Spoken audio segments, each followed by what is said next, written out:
Yep.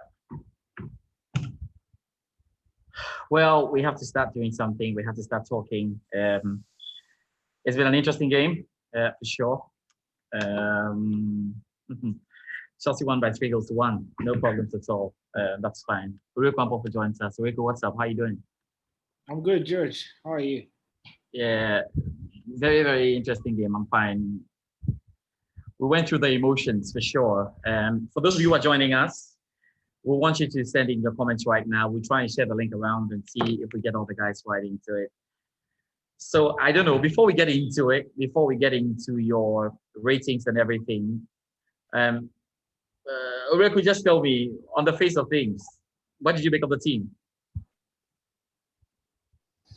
Well, I would say it's a bit difficult to call because Lampard was a bit shortchanged in terms of the players that he had at his disposal, and making any definitive comment about how he started would be a bit harsh because he didn't have the likes of Pulisic and Hakim Ziyech and Thiago Silva, and these are guys that he purposely bought to replace some of these players that started because he felt they were not good enough. So in essence, he still had to go with the team, part of the team that he played in last season, and he had to find a way to, get the points because let's not forget that we're in a very difficult period, and there's COVID, there's been a short summer break, and the players have not been together for long, especially these new signings. So all these factors coming together, but no one cares. At the end of the day, what matters is that you manage to find points on the board, especially in these first difficult games, and then you grow along as a team. I'm sure as Pulisic and Thiago Silva and the likes, Kovacic all come back into the team, things would certainly get better for Chelsea. But very, very, very important 3 points tonight. I've been monitoring what a number of Chelsea fans have been saying, via WhatsApp groups, and I'm sure most people are having their discussions before they join us. I understand people are going through the videos and everything, and still people are still glued to their television sets. That's all fine. But the kind of reaction that we have had is all mixed. Some Chelsea fans have picked on certain players who look at the players, who look at the starting lineup, who look at what Lampard was thinking. But generally, what has been your reaction, or what have you made of the Chelsea fans' reaction to everything that's happened? Well, you can barely please everyone, and Yeah. even from the onset, when the starting 11, came out for Chelsea, there were comments as to who should have started and who shouldn't have. But as a football person growing up, I always tend to give the coaches the benefit of the doubt because they work on their tactics day in day out. They spent hours on the training field trying to perfect a sequence that they thought would be right to break down this Brighton side. So perhaps we weren't at the training session, so you wouldn't know why Hudson-Odoi probably started on the bench and Havert was moved out wide.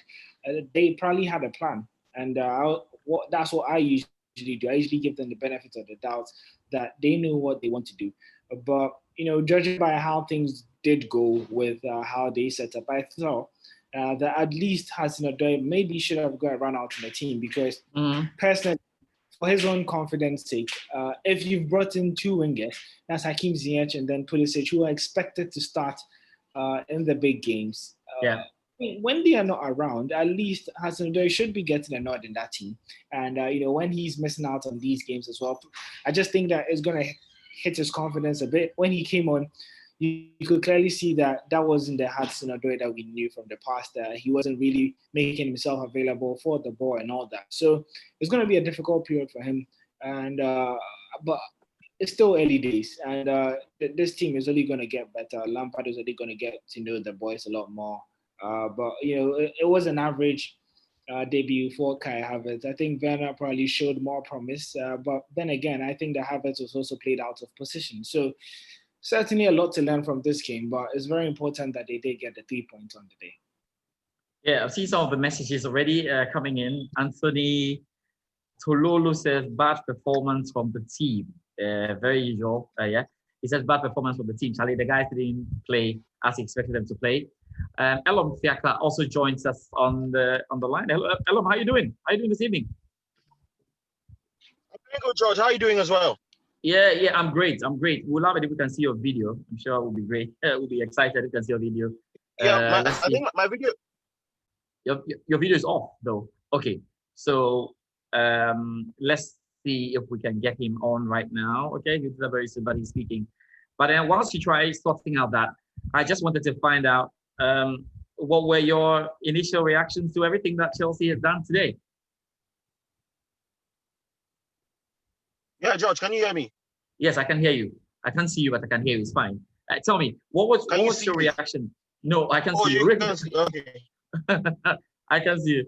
I don't know if Riku can see you, but I can see you at the moment, though. Yeah, I can see you. Okay, yeah. Now I can see Elon. Okay. Elon is good.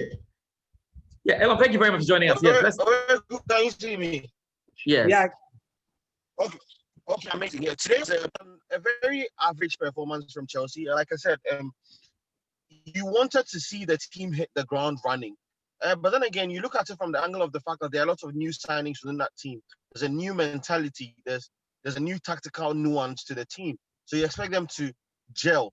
I mean, all in all, very average performance. I think we got away with it simply because first goal, an error, second goal, a complete howitzer from Reece James.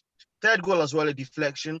The midfield was completely non-existent. I mean, I have no idea why Reece James, Ruben Loftus-Cheek stayed as long as he did on that pitch.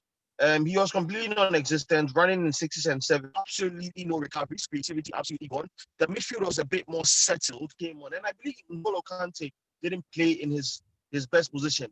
But my biggest conundrum for the night, George, was why one of the best number 10s in the world last season was played out right, on a wide right, in a certain Kai Havert. I believe he struggled to get a grip of the game. I mean, first game, you don't expect him to pull any trees whatsoever. You expect him to warm up into the team.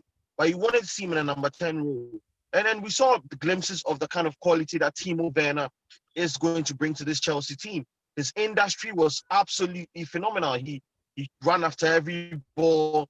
His hold-up play was amazing. I'd love to see Timo Werner play with Olivier Giroud acting as a foil. He's been an absolutely fantastic addition to this Chelsea team.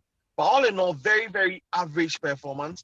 I believe the team needs some time to gel. I believe they need to play a lot better if they are to dislodge Liverpool from the top of this league table. Good point. Messages are coming in right now. So you want to quickly share the link if you've joined us. Thank you very much. You're on the blue stand. And this is how we review our games. So this is how we're reviewing the games. And of course, we give you an opportunity to tell us. Later on, we'll check out the fan cam and we'll find out how the Chelsea fans were feeling while we're watching this. But thank you very much, guys, for joining us.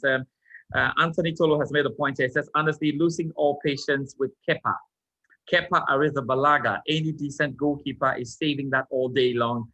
Barkley came on and we started having more of the ball.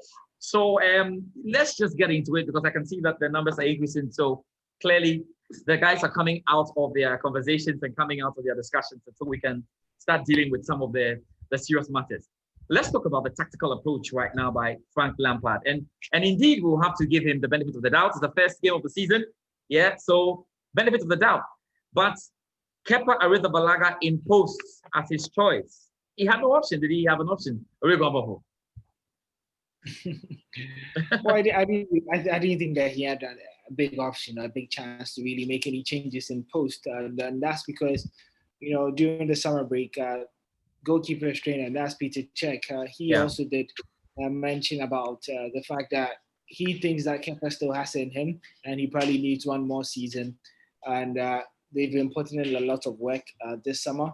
And hopefully that would reinstill some confidence into the Spaniard goalkeeper. And, if you look long-term, Caballero certainly is not really a long-term option for Chelsea. And so, they've still been in the market looking for a goalkeeper to at least challenge Kepa and keep him on his toes. But I think that with the Kepa case, he's not really helping himself, is he? And you look at the number of the goal conceded for today, and a world-class goalkeeper shouldn't be conceding that. And, was a shot from outside the box. Trossard, that was even his weak foot.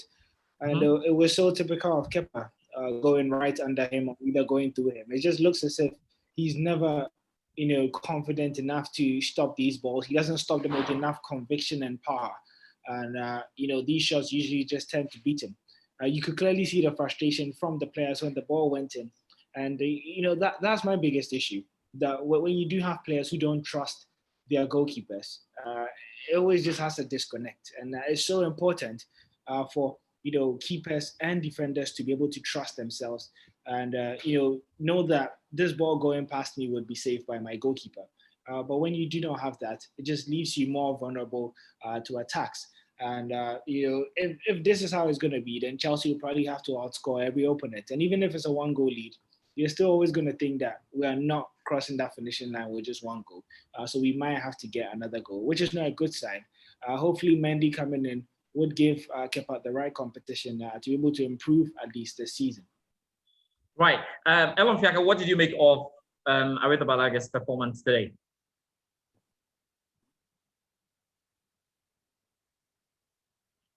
Okay, he's not getting me.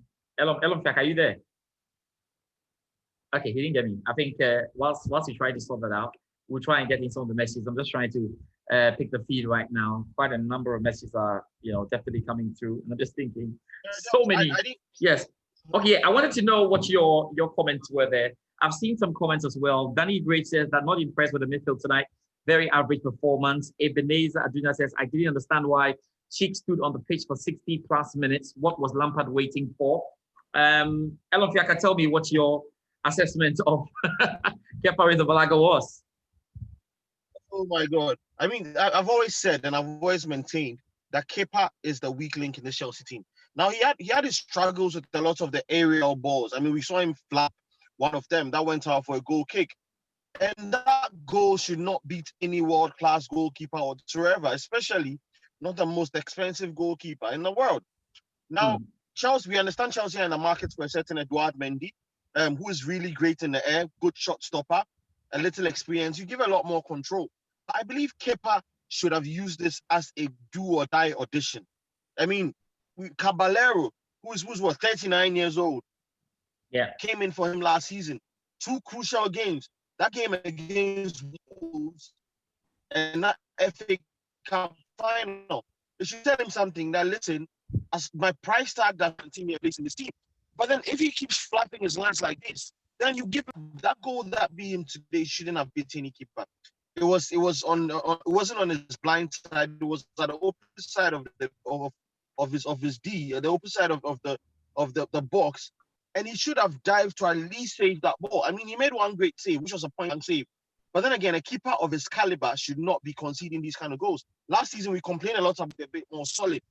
Christiansen's reading of the game was absolutely phenomenal, setting very amazing interceptions. But I mean, come on, keeper didn't cover himself in any glory whatsoever. We could have had this clean sheet. And Oreku talked about Chelsea having to outscore every opponent if keeper keeps playing like this. And I perfectly agree. Yeah, you agree. More messages coming up here on YouTube as I'm reading it. And for those of you joining us, most of you are joining us on YouTube. We have to say good. Yeah, can you hear me? Yeah, George? Yes, I can hear you. Go ahead, Elon. Continue. Yes, I perfectly. Oh yeah, Elon is struggling with that, but I think he's made his point about Kepa Arrizabalaga. So, Oreku Ampofo, if you are, if you have Kepa Arrizabalaga and post for them, but then all in all, like I said, right. Let me come to you, Oreku. So, if you're Lampard, today Marcos Alonso had a chance as well to claim at that left position, but then he was absolutely. Okay, more messages. Can you hear me? Yes, I can hear you. But I think you have made a point about Kepa Arrizabalaga. I was only asking Oreku Ampofo, if you're Lampard, when you finally lay your hands on Edouard Mendy, when you finally lay your hands on Edouard Mendy, are you definitely going to make Kepa your number one then? Or you make Edouard Mendy your number one? Well, the idea behind the Mendy deal is not necessarily to dispatch Kepa and make him a number 2 goalkeeper. Is the is the chance to, let Kepa know that he has a competent goalkeeper who is also relatively young and could be Chelsea's long-term goalkeeper. So that would essentially push Kepa more, because that then he would know that long-term Chelsea goalkeeper could be Mendy and long-term Chelsea goalkeeper could be him. I think realistically with Caballero, you just always have the feeling that with age, playing to the folds here, then he might have the advantage because he is younger and he might be trusted more because he probably would be the future of Chelsea's goalkeeping. But with Mendy, he would have a good enough backup goalkeeper who might get some cup games. And then if he starts to perform well there, Kepa might start to feel the heat in terms of starting games. It's almost similar to that case between De Gea and Henderson, where we know that De Gea would be the number one, but one more mistake and a good performance by Henderson in a cup game, and we could see an automatic switch. More messages. Let's see what we've got.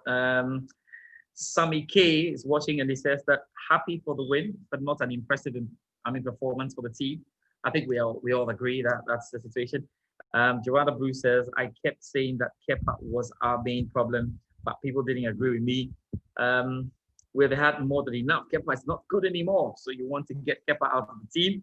That's another point that she's making. Joanna Bruce again says, stop making excuses for Kepa. Always he needs to be benched. Simple as that. So clearly some Chelsea fans are getting very, very, very angry with what Kepa has done today. Well, that's interesting. It's amazing though. It was a 3-1 win, yeah. But that goal was something. It was really something. If you were watching, and I can imagine. Rick, I'm just looking at the WhatsApp groups, and it's amazing how people are having a go at each other. Others flaring up, others are leaving the group and stuff. It's that sort of thing. We should rather get ourselves encouraged that it's going to be a long season, and this only Brighton. There's Liverpool to come on Sunday. We'll talk about that shortly. But let's get into the defensive lineup of Chelsea then. So Zuma, Christensen, yes, Marcus Alonso, and Reece James. Let's start with a defensive partnership with Zuma and Christensen. What did you make of it, Riku? I think long-term, this ideally would be the best partnership for Chelsea. I just think that they really complement each other well. Zuma is your type of defender who would go into the tackles. Christensen reads the game better and he's more composed, passes the ball better. I think that based on tonight's performance, despite Zuma scoring his first Chelsea goal in 5 years, I still think that defensive-wise, Christensen was a much better defender. He was well-positioned, very well-composed on the ball, and he read the game intelligently. And he prevented Maupay, who is Brighton's top scorer, from really having a sniff at goal today. So I think for both defenders, at the back of their head, they knew that they were having their form of audition, because there is one spot already reserved for Thiago Silva, who should be ready by next week. And so it's a matter of who's going to partner the seasoned Brazilian throughout the season. And with Rudiger and Tomori probably not starting, that rules them out. And so Lampard will probably be looking at today's game and be looking at the profile of the type of defender that Thiago Silva is, and would be looking for the best person to complement him. But I think for Alonso, he didn't do himself any favors. He already had a replacement that he's been signed in Chilwell. And unfortunately, tonight's performance doesn't change Frank Lampard's mind. And once Chilwell is fit, he would slot straight into the starting 11. Where I think Lampard might have a bit of headache is, Aspilicueta and Reece James, because you do have, on one end, you have a very experienced player who's your captain, and then on the other, you have a very young player who has loads of potential and showed it today. And so it would be up to Frank Lampard to choose who he's going to start with. But whoever is going to sit on the bench due to that decision certainly would not be happy with that. Well, I don't know if you're still with us. Elon Piaka, are you still with us? Are you there? Can you hear us, Elon? Yeah, I'm still here, George. Okay, you have to. George, can you hear me? Okay, we still have to try and sort out that. We can hear you, but let's try and sort that George, and make sure it's clear. Okay, beautiful. Let's do more of your messages. So once you're joining us, yes, I can see you. Good. Once you're joining us, guys, you can send us your messages. Let me go through them as we go now. This coming in from Emmanuel Alale. He says, 3 goals, 3 points, 3 different scorers. I pray and hope by Sunday the team will improve and be much better. Very important point there. Sammy K says that Christensen is good, but he's inconsistent. I hope there will be much competition in every position for the team to improve. Elon Fiaka, let's pick your thoughts then on the defensive setup, and you may want to touch on the central defense of Zuma and Christensen.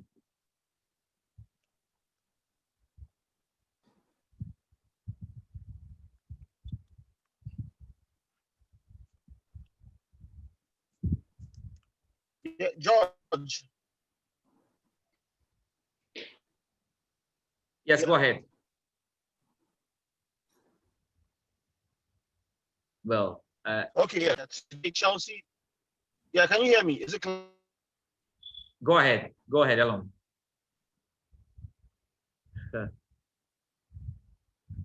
Okay, clearly there's a bit of struggle on his line. We'll try and get him on. Yeah, George, can you hear me?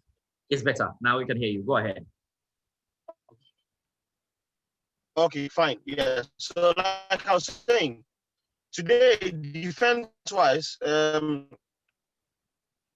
Chelsea were, I think they were amazing. We talked about a long-term partner for Thiago's Chelsea team. He was brought in a certain level of sanity. This is a player who is highly experienced. He's been there, seen it, done that. And we have a team that has a lot of very young defenders who I believe have a lot of potential but need a lot of guidance. So Oreku talked about Tomori and Rudiger, who a lot of Chelsea fans were excited not to see in the starting lineup today. And we've got Zuma.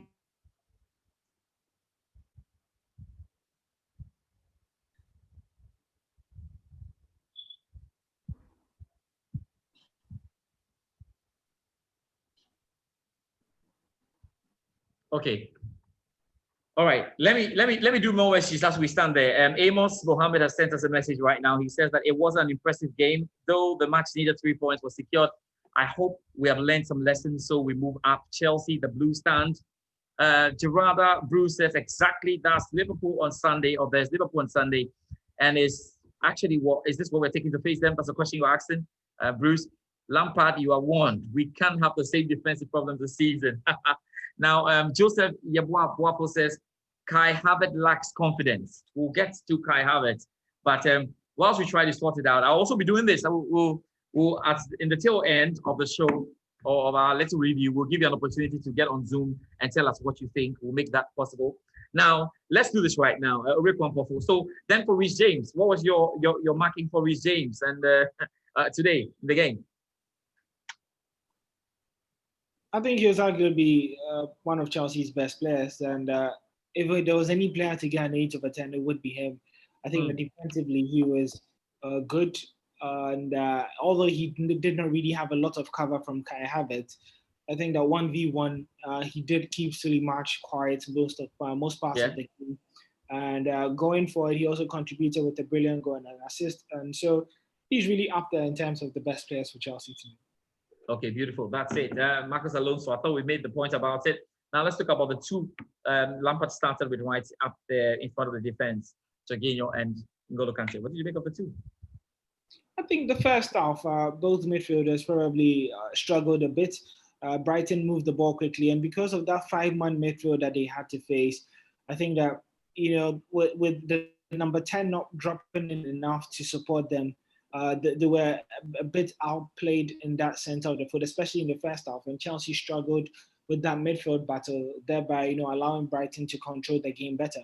And so I think that Kante grew into the game as time wore on. Jorginho, by his penalty, I thought he was a bit rusty and a bit careless on the ball. And so it wasn't a particularly good day for Chelsea's midfield men, because if it was, I would think that they should probably be controlling this game against the Brighton side. Well, yeah. And so there are clearly improvements for the likes of Jorginho and Kante. Now, I put a question up on our Facebook page, and I've just wanted to find out from Chelsea fans what were the positives of today's game. Because this is the blue stand, we're not going to be all negative, and you have to get used to it. We'll hit the team as much as we can, but of course, it's the team. And so we'll have to try as much as possible to see how we can encourage ourselves going into the rest of the season. And I promise at the tail end of this, we'll also make the Zoom link available so that you can join us on Zoom and tell us what you think. It's all fine. Right. George. Yeah, are you stable now? Okay, Elon, I think you're stable. Okay, go ahead, Elon. Yeah. You know, I went to the local branch of Stamford Bridge to go and watch the game with some of the fans. So Okay. I went to the local branch of Stamford Bridge. It was absolutely epic. You talk Yeah. about bringing a fan camp to Yes, a fan camp. the Yes. squad. So I'm Yes. still at the local branch. I'm actually sitting in my car. Everybody can see. Oh yeah, The yeah, local yeah. branch. Yeah. Next time when I get on Zoom, all the fans will be all around, and we get a chance to see. But today it was a cocktail of emotions, George. I mean, people were screaming and throwing the. No, we are not going to play like Barcelona just yet. Not the Yeah. Barcelona that played against Bayern Munich, but the Barcelona Yeah. we saw in the past. But they should. I mean, it's about that team gelling, and it's a matter of time. I mean, Chelsea fans should take it easy. It is a matter of time. Brand new team, very young team, a team that's yet to completely have a unique connection. And I believe once this team gels, arguably one of the best teams in Europe. I mean, and Oreko made a very interesting point about Marcos Alonso. Marcos Alonso was turned inside out, upside down by a Tariq Lamptey who seemed like he wanted to prove a point to Lampard. He was playing today as if he wanted to say, Lampard, why did you sell me for £6 million? I should have stayed. But all in all, I mean, he covered himself in no glory at all. And Chilwell will probably be sitting at home, eating popcorn, crossing his legs and saying, wow, there's no competition whatsoever. I'm walking straight into this team. And that midfield role is a very important one to deal with. Yeah. Jorginho today playing as the anchor man was very, very, very lackluster. A lot of people didn't notice, simply because N'Golo Kante was playing like three men today, coming across and doing all the blocks. And Ruben Loftus-Cheek, I believe, looking at the kind of competition within this team, when you get chances like these, you grab them with both hands. And he was absolutely woeful. For me, I wonder why he came back on in the second half. We expected to see changes. I mean, even if we had Billy Gilmore on the bench, I believe you'd have done a better job than Ruben Loftus-Cheek. But all in all, we need to put some steel into that midfield. I mean, today the absence of Kovacic was felt, and it was felt very, very, very greatly. Once we get Kovacic into that team, we get Christian Pulisic into that team, we get Hakim Ziyech into that team. Trust me, this Chelsea team will be one to reckon with.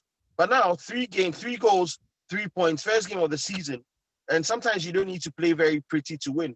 Most important thing, George, at this moment in time, is the 3 points that we've walked away with. 3-1, Chelsea winning. Now time to talk about the new signings. Oreko Ampofo, I'm sure there were a lot of eyes on him. What was he going to do today? Kai Havertz got onto the pitch. What did you make of his debut there? I mean, Oreko, Kai Havertz. I mean, it's gonna be a very unrealistic expectations if you do expect a young player who just started playing professional football a couple of years ago to jump straight from the Bundesliga to the Premier League without any sufficient amount of game practice with this new team, any form of chemistry to come and work under a particularly young team and a young manager, and all of a sudden just blow up in his first game. But unfortunately, that's the unrealistic environment that a lot of football fans are sitting in right now. Despite his high price tag, I think that absolutely no one believes that he was bought to deliver right on the spot. He's not a Paul Pogba that you bought in knowing that he's a world beater that is gonna just jump straight into any team that would settle and just go off. The money paid is probably for his future contribution and what he would grow into become, more or less like a buying potential. And I think that's what Chelsea fans have to understand, that there is quality in there. But certainly it's going to take time for him and Lampard to understand how to bring the best out of each other. Today, I don't think that he enjoyed playing out on the wide role and would probably love to play in the middle. And another issue is that, when you're playing as a number 10, you need a type of understanding with your striker. And that is only going to grow with game time. So it's not magic. This is football. The only way you get better in your new team is when you play more. So he probably needs more time, and he needs more training sessions with these guys. I think that he's a fantastic player. I've seen him play at Bayer Leverkusen, and he's going to excel. He's a different breed of player. He has the right tools and he has the right environment. He's in the best team for him to grow. And I think that the fans have to stay positive and support him. I think that in Kai Havertz and Timo Werner, there is something special that could possibly explode in there. Right. Let me give you the take because quickly I don't want us to do more than we've already done something 2 minutes. I want to be very quickly very quick with this one as we just wrap it up. Let me come to you, Elom. Elom, you have to talk about Timo Werner. What did you make of Timo Werner? We've seen him already in some friendlies. Yes, I haven't had his proper debut today with Chelsea, but Timo Werner was on. Did you see any positives from Werner? Yeah, definitely. I mean, I saw some glimpses of quality from Timo Werner. I mean, we also saw his ranting behind. We also the fact that he has that pace that you want from a Chelsea striker. And most importantly, his link up play was amazing. I mean, he's not your biggest player. He's not your Olivier Giroud. A lot of cutting edge to this Chelsea back line. And we had to see him play in a system where he has the big man, small man striker, two on top, etc. But today, he performed creditably. I mean, on the debut, you don't expect him, like I said earlier, to pull any trees whatsoever. But he was very creditable. We've seen Timo Werner. We lost Elom Fiaka again. Okay, looks like we have lost Elom Fiaka. Hello, are you still there? Can you hear us? We've seen a lot of very, very great centre forward play from a player of his quality. But when you have a player that can skin defenders in and out, a player that can drift to the left and drift to the right, a player that has a shot on him, a player that can find small pockets of space, they know you have a real deal in a striker, and take short glimpses of that. There's only first game. We're already talking about the fact that they need a lot more training sessions. So Ben, the best Chelsea players you'd ever see, once he gets into his stride and once he has the understanding with Kai Havert, with Hakim Ziyech still yet to come into this team, and Christian Pulisic yet to come into this team, this front line is looking like a very scary one if they are able to click. But all in all, Timo Werner, fantastic start to Premier League life. He looked lively. He looked able to cope with defenders. He beat defenders. He got shots away. He's very cheeky. He knows where to be at the right time. His positioning was excellent. I'm not heaping too many praises on him, but per what we've seen, per what every Chelsea fan saw today, per the glimpses we've seen, we believe that once he sets his foot on the ground in this Chelsea team, he would be a very, very fearsome striker, George. All right, good. That's Timo Werner. It's Kai Havertz. Okay, so then we're looking forward to it. But just a word for Ross Barkley. And how much of a light was he in this game? Who, Barkley? Yes, Ross Barkley. I think that a lot of Chelsea fans probably are not willing to give him a chance, and that's because of the experiences that he's had. But I do believe that he's still a key member of this team. And we saw the Barkley at Everton, and he does have something special within him. And it's always good to have a good squad, not just a good starting 11. And you could clearly see that when he came on, he offered way more than Loftus-Cheek did. And Barkley was willing to show for the ball, and he did put his feet in the game and tried to control the game a bit, and was driving forward. I think that he did probably contribute to the game way more than Loftus-Cheek did. And that just shows that that's the type of competition that you need. When one player is not performing well on the day, you need to have someone also capable on the bench to be able to come on and do better. And that's what Barkley did.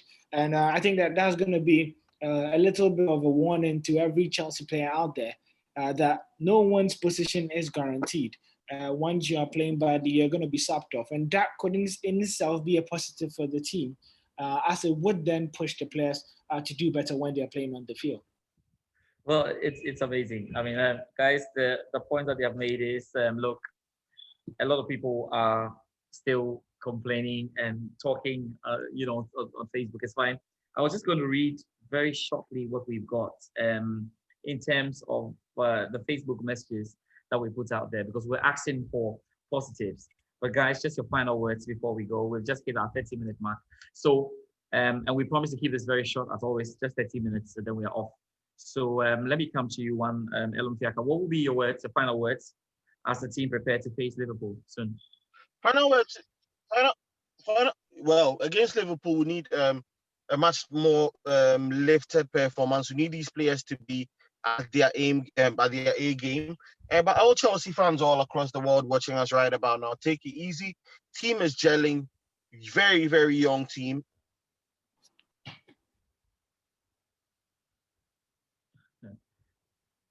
Yeah, of course, you were not expecting the team to come up and do Great do potential. wonders. Yeah, There's yeah, a lot yeah. more.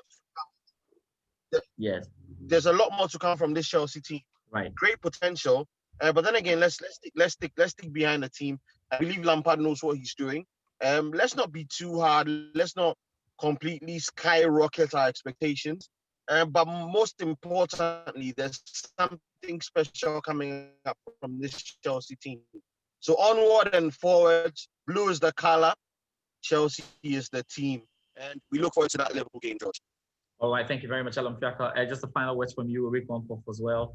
There's a game on Sunday. It's Liverpool at 3:30. Should be a tight one. What do you expect from the team, and what do you want the team to do going forward to looking at that?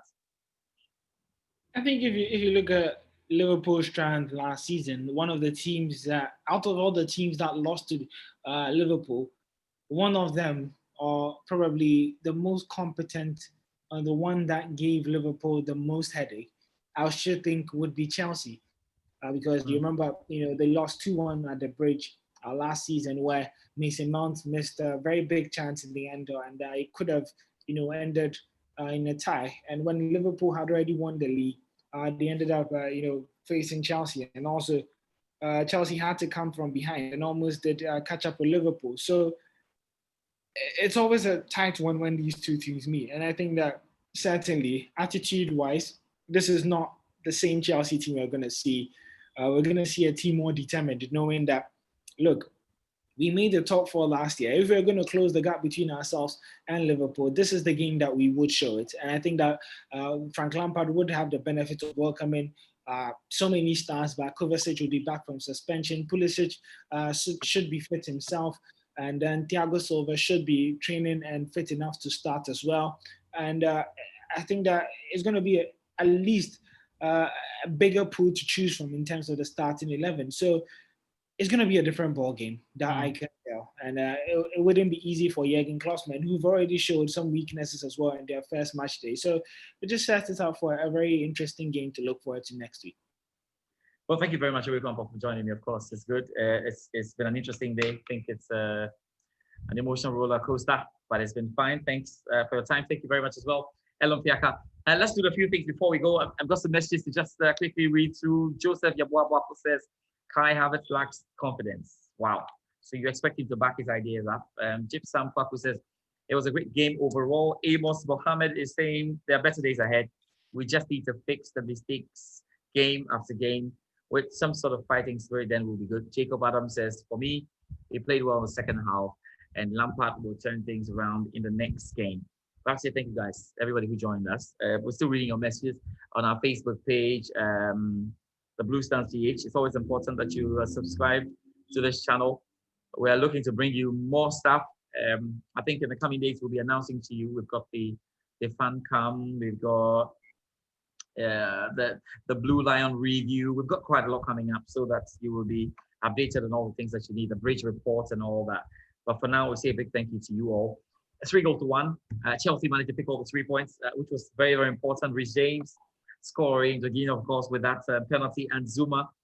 Very unlikely sort of a goal, but yes, he managed to get the goal when it really mattered. Interesting debuts there for Kai Havertz, yes, and of course for Timo Werner in the English Premier League. Hopefully, when the team is back with the men who were missing, we should do better. It's a game against Liverpool, but before then, you'll be hearing from us from the Blue Star. Thank you very much for your time, everybody, and we'll definitely see you sometime soon. Take care and be good.